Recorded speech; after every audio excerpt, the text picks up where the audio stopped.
यहां मैं मंच पर जब बात कर रहा हूं, आज तो ये नरवाई प्रबंधन के लिए, किसानी के लिए, खेती के लिए इससे अच्छा समय कौन चल रहा है। आज मैं यहां आपके बीच में आया तो एक यादव जी के खेत में वो अपने गेहूं हार्वेस्टर से काट रहे हैं, लेकिन पीछे पीछे ट्रैक्टर से उसका भूसा निकालने के लिए भी नरवाई काटने के यंत्र पे मुझे ले गए। बड़ा मजा आया ट्रैक्टर पे बैठ के, और क्या वो शुक्ला उड़ता है, कचरा उड़ता है, आप धूमधाम से किसान अपना काम करता है, इसका भी तो आनंद है। परमात्मा की दया से सीमा पे जवान और खेत में किसान दोनों को प्रणाम, आप सबके माध्यम से अभिनंदन करना चाहता हूं। खेती किसानी के लेकर के जिस प्रकार से समय चल रहा है, किसानों के माध्यम से जब हम अपने उनकी मेहनत के पसीने की तरफ देखते हैं, किसान सूरज से आंख मिलाकर पसीने की बूंदें टपकाकर पसीने में नहा करके भूखों के लिए परिवार में आनंद के साथ सबका भोजन का प्रबंध हो जाए, इसलिए अपनी जान की बाजी लगा करके खेत में मेहनत करता मैं दोनों हाथ जोड़ के प्रणाम करता हूं अपने सभी किसान भाई बहनों के लिए। धरती माता की गोद में खेती किसानी करते हुए सदियां बीत गई, पीढ़ियां बीत गई। परमात्मा की दया से जब से मानव जगत में मानवता आई होगी, तब से दुनिया में सबसे पहले खेती के माध्यम से मां समझ करके अपनी वसुधा के गोद में हमारे अपने सबके जीवन के पुरखों ने अपने जीवन के जीवन कुर्बान कर दिए। और इसीलिए इस देश का भाग्य सदैव अगर कोई विधाता के नाते से माना जाता है तो किसान ही भाग्य विधाता है। इसलिए धन्य धन्य के देवता के नाते से बलराम को हम सिर माथे पे बिठा करके खेती किसानी की शुरुआत करते हैं। बोले किसान बलराम की।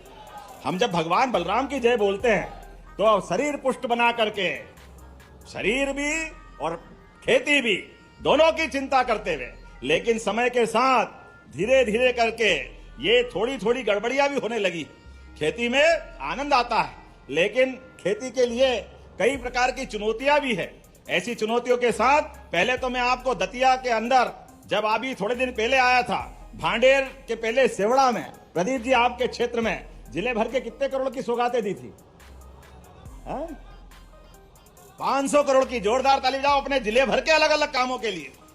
और आज फिर आया हूं तो खाली हाथ नहीं आया हूं, आज भी 12 अलग अलग कामों में, जिसमें सांदीपनी विद्यालय भगवान कृष्ण और बलराम के उस काल के बलबूते पर, जहां गरीब का मानवी और अमीर का भी सम्मान, और गरीबी अमीरी की दोस्ती भगवान कृष्ण और सुदामा की 5000 साल पुराना वो गौरवशाली अतीत, जहां भगवान कृष्ण कंस को मार के अपने अध्ययन करने के लिए आए सांदीपनी आश्रम उज्जैन में, और 64 विद्या 14 कला 64 कला 14 विद्या 18 पुराण 4 वेद, और अपने उस विद्या अध्ययन के बलबूते पर भगवान जीवन भर एक अलग प्रकार से दुनिया का मार्गदर्शन करते हुए, कर्तव्य पथ पर कर्म का बात की सिद्धांत चलाते हुए अर्जुन को भी मार्गदर्शन करते रहे, और सदैव अन्याय के खिलाफ लड़के। धर्म क्षेत्र कुरुक्षेत्र में वो विराट व्यक्तित्व भगवान ने जो दिखाया है, उसकी तो कल्पना ही अद्भुत है। लेकिन मुझे इस बात की प्रसन्नता है, आज जब मैं आपसे बात कर रहा हूं, ऐसे में संस्कृति प्रेमी ये दतिया जिला और पूरा प्रदेश, आप बताइए, आज सांदीपनी विद्यालय में हमारे बच्चे पढ़ेंगे, लिखेंगे, आगे बढ़ेंगे, तो अपने बच्चे भी भगवान कृष्ण का अनुयायी बनेंगे कि नहीं बनेंगे? जोरदार अभिनंदन करें नए विद्यालय के लोकार्पण के लिए। अब ये कांग्रेसी कहते हैं आप अपने विद्यालय के बारे में, सांदीपनी विद्यालय के बारे में तारीफ क्यों करते हैं? अरे क्यों नहीं करेंगे? एक विद्यालय 30 करोड़ का, 40 करोड़ का, 50 करोड़ का, बड़े बड़े विद्यालय बन रहे हैं, और विद्यालय में भी बच्चों को किताबें मिल रही, पहनने के लिए गणवेश, अच्छा वातावरण, और अच्छा पढ़े 75% नंबर लाए तो लैपटॉप उसको देने वाले हैं। बच्चे स्कूल में टॉप करे तो स्कूटी देने वाले हैं। आज के समय में धीरे धीरे करके लगातार जिस प्रकार का समय चल रहा है, और अब तो मैं आपके बीच में आया हूं, इस साल के नए साल की शुरुआत में बच्ची जब स्कूल जाएंगे तो उनको दूध का पैकेट भी देंगे। यशोदा माता के नाम पे योजना शुरू करके दूध का पैकेट। कांग्रेस के शासन काल में बच्ची को, हम सब में कई लोग पढ़े हैं कि टाटपट्टी घर से ले जाना पड़ती, बैठने की जगह नहीं रहती थी, स्कूल को पेड़ के नीचे लगाते थे। कांग्रेसी माफी मांगो प्रदेश वालों से, यहां वर्षों तक तुम्हारी सरकारें रही, लेकिन तुमने कुछ नहीं किया। अगर ये किया है तो ये भारतीय जनता पार्टी की सरकारों से हुआ। जोरदार अभिनंदन करें हमारी पार्टी की गौरवशाली अतीत के लिए। और उससे आगे बढ़ करके जब मैं आपसे बात कर रहा हूं सांदीपनि विद्यालय, अभी मैंने यह मंच से डॉक्टर भीमराव अंबेडकर कामधेनु योजना के माध्यम से दूध का उत्पादन बढ़ाना है।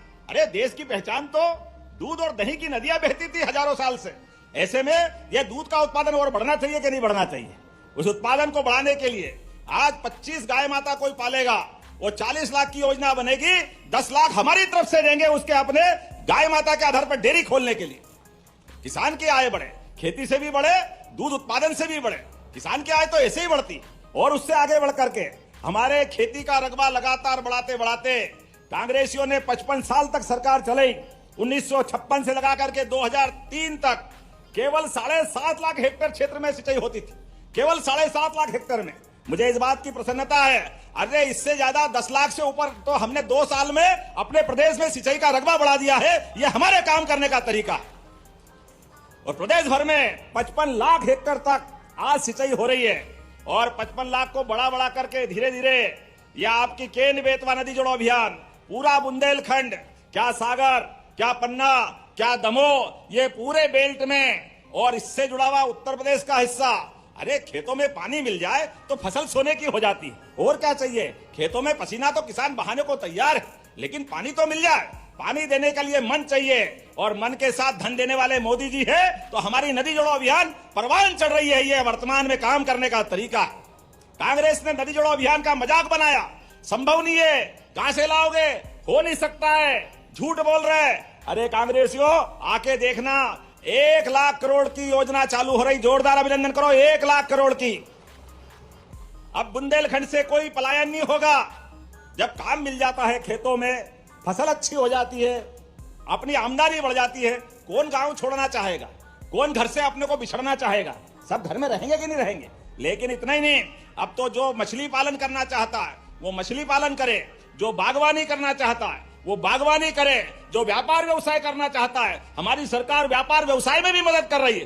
कोई सेक्टर खाली नहीं रख रहा है। मध्य प्रदेश को देश का नंबर 1 का राज्य बनाना है, इसीलिए लगातार काम कर रहे हैं। इसलिए खेती में भी आने वाले समय में नरवाई जला करके आप अपनी खेती मत बिगाड़ना, इसलिए किसान मेला ये आयोजित कर रहे हैं। ये हैप्पी सीडर नरवाई से भूसा बना करके गौशाला में देना और आने वाले समय में और बिजली बनाएंगे तो अब तो आने वाले समय में हमारे लिए गेहूं का भी दाम मिलेगा और भूसे के लिए भी पैसा मिलेगा। ये हमारी सरकार के काम करने के तरीके हैं। लगातार एक के बाद एक इसी क्षेत्र में काम कर रहे हैं। अभी तो हमने ये जो क्या बोलते कस्टम हायरिंग सेंटर, क्या बोलते निशांत, हमने तो ये कहा भैया ये समझ में नहीं आता किसानों को, सीधे सीधे बोलो। छोटी खेती वाले व्यक्ति के लिए खेती के सब प्रकार के यंत्रों से उसकी मदद होती है। ऐसे में वो अगर किराए पे मिल जाए तो सरलता से खेती करा लेता है। तो मिलना चाहिए कि नहीं मिलना चाहिए किसानों के लिए भी? तो हमने अपने प्रदेश के अंदर सभी प्रकार के यंत्रों के लिए इनकी किराए की दुकान चालू कर रहे हैं ताकि किसानों को उसकी मदद मिल जाए और उनकी खेती अच्छी हो जाए। और यह अपनी आंखों से देखने के लिए इसकी प्रदर्शनी भी हमने लगाई है।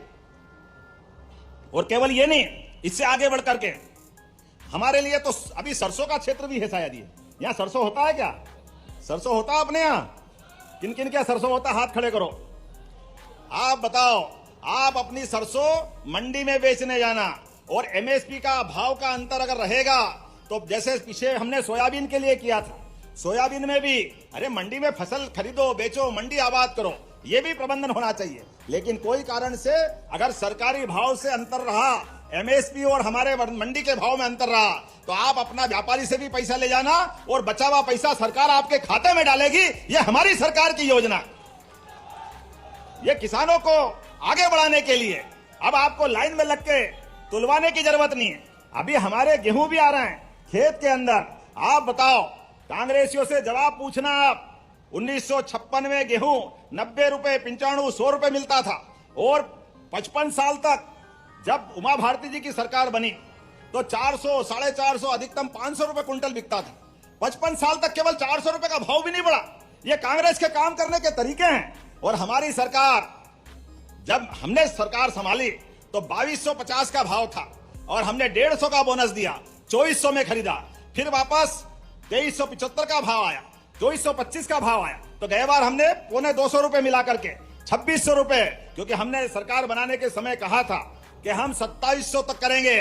तो अभी सरकार के समय में सरकार 2028 में चुनाव में जाएंगे, 3 साल बाकी है। इस साल फिर 40 रुपए मिला करके 2625 में गेहूं खरीदने वाले हैं। यह हमारी किसानों के प्रति हमारी भावना है।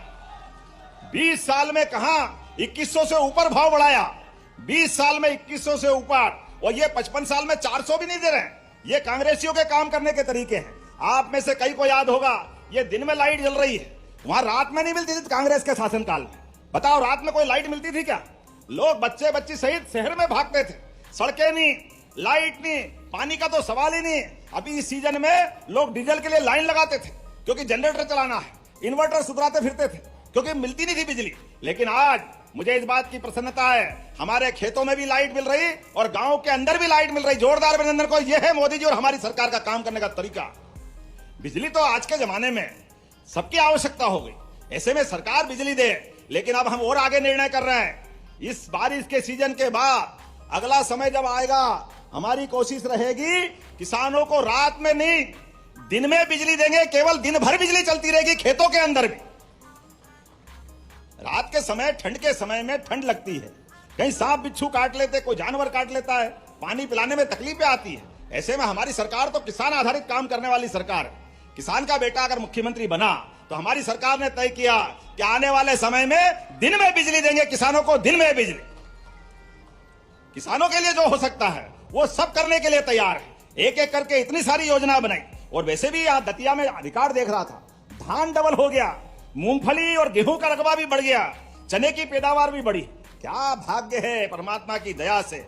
आप मेहनत करो, परमात्मा आपको यश देता है। लगातार एक के बाद एक हमारे गांव वृंदावन गांव बना करके, और शहर के क्षेत्र में हमने गीता भवन बनाने की योजना भी बनाई। भगवान कृष्ण के मुखारविंद से निकली गीता, जो कर्मवाद के आधार पर, गीता में वो सब कुछ है जो जीवन में सबको चाहिए। हमने सबने निर्णय किया शहरी क्षेत्र में नगर परिषद, नगर पालिका, नगर निगम सभी मॉडल टाउन की तरह गीता भवन बनाएंगे और सरकार पैसे देगी। ये गीता भवन बनाने की योजना सरकार के माध्यम से चला रहे। गांव गांव में वृंदावन गांव बना करके गांव की आत्मीयता बढ़ाना, सभी प्रकार के विकास के काम गांव में होना चाहिए। इसलिए वृंदावन गांव की योजना भी हमारी सरकार के माध्यम से ला रहे हैं। जहां जहां भगवान कृष्ण की लीलाएं हुई है उसी स्थान को तीर्थ बनाने वाले हैं। और भगवान राम के भी धाम चित्रकूट और प्रदेश भर में जहां जहां भगवान राम की लीलाएं हुई उन स्थानों को भी हम तीर्थ बना रहे हैं। वो जाना पाव इंदौर के पास का वो स्थान जहां भगवान श्री कृष्ण को महर्षि परशुराम जी ने अपना सुदर्शन चक्र दिया है, उसको भी तीर्थ बनाने वाले। जोरदार अभिनंदन करें परशुराम जी महाराज के लिए भी।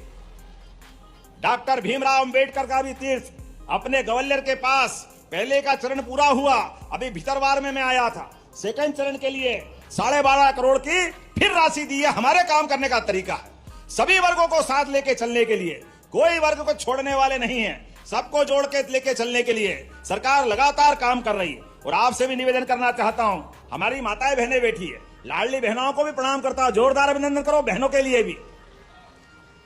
बहनों, आपके लिए भी हमने वादा किया था कि आपको राशि बराबर महीने में मिलती रहेगी। रक्षाबंधन तो साल में एक बार आता है और भैया दूज भी एक बार आती है, लेकिन हमारी बहनों के लिए हर महीने रक्षाबंधन बनता है, हर महीने। जोरदार अभिनंदन करो बहनों के लिए भी। 1,500 की राशि ये देने का हमारा ही संकल्प है। अभी तक लगभग 52,000 करोड़ से ज्यादा की राशि बहनों को दे सके हैं। और चिंता मत करो, किसानों की भी किसान सम्मान निधि देने का भी निर्णय मोदी जी का भी है और हमारा भी है। जोरदार ताली बजाओ किसान सम्मान निधि के लिए। कांग्रेस ने फूटी की कोड़ी नहीं दी कभी किसानों के लिए, केवल वोट लिए, लेकिन ना बहनों को दिया ना किसान भाई को दिया। लेकिन हमारी सरकार के खजाने में कोई कमी नहीं, हमारा काम सेवा करने का है। अरे हमारे देश में तो परमात्मा की दया से हमारी संस्कृति इसीलिए जानी जाती है। मैं आज आपके बीच में और बहुत देर तक बोल सकता था, लेकिन दुर्भाग्य से थोड़ा लेट हो गया हूं। इच्छा थी बहुत देर तक बोलने की, लेकिन आज समय कम पड़ रहा है। लेकिन कोई बात नहीं, एक महीने में 2 बार तो बुला रहा हूं। गए महीने तो आपके बीच में आया और फिर आ गया। ऐसा अच्छा लगता है, ऊपर से दतिया देख करके, मकान बना के यही रहने लोगों, इतना अच्छा लगता है, आनंद आ जाता आपको देख करके। इतना हरा भरा परमात्मा के आशीर्वाद से, प्राकृतिक रूप से सौंदर्य वाला, कहीं किले, पहाड़, चट्टान, नदियां, जीव जंतु आनंद के साथ। इसलिए हमने सब क्षेत्रों में, ये श्योपुर कूनो में भी हमारे सब प्रकार के जानवरों के बलबूते पर पर्यटन का क्षेत्र बनाने के लिए भी, और पास का शिवपुरी का माधव नेशनल पार्क, इसको भी हमने टाइगर रिजर्व पार्क बना करके यहां हम टाइगर के साथ परमात्मा की दया से जियो और जीने दो के सिद्धांत के बलबूते पर एक साथ हमारी संस्कृति तो चींटी मात्र से भी प्रेम करती है। इसलिए नरवई मत जलाना, खेत बर्बाद होता है। अपनी फसल आने वाले समय में प्राकृतिक रूप से अच्छी करने के लिए उस योजना पे भी हम काम कर रहे हैं। आज एक के बाद एक बहुत सारी बातें कर सकता था, लेकिन आज तो सच में आपकी इतनी बड़ी संख्या और ऐसा स्वागत देख करके आनंद आया। मेरा जन्मदिन आज ही मन गया, ऐसा लग रहा है आपको सबको प्रणाम कर रहा हूं।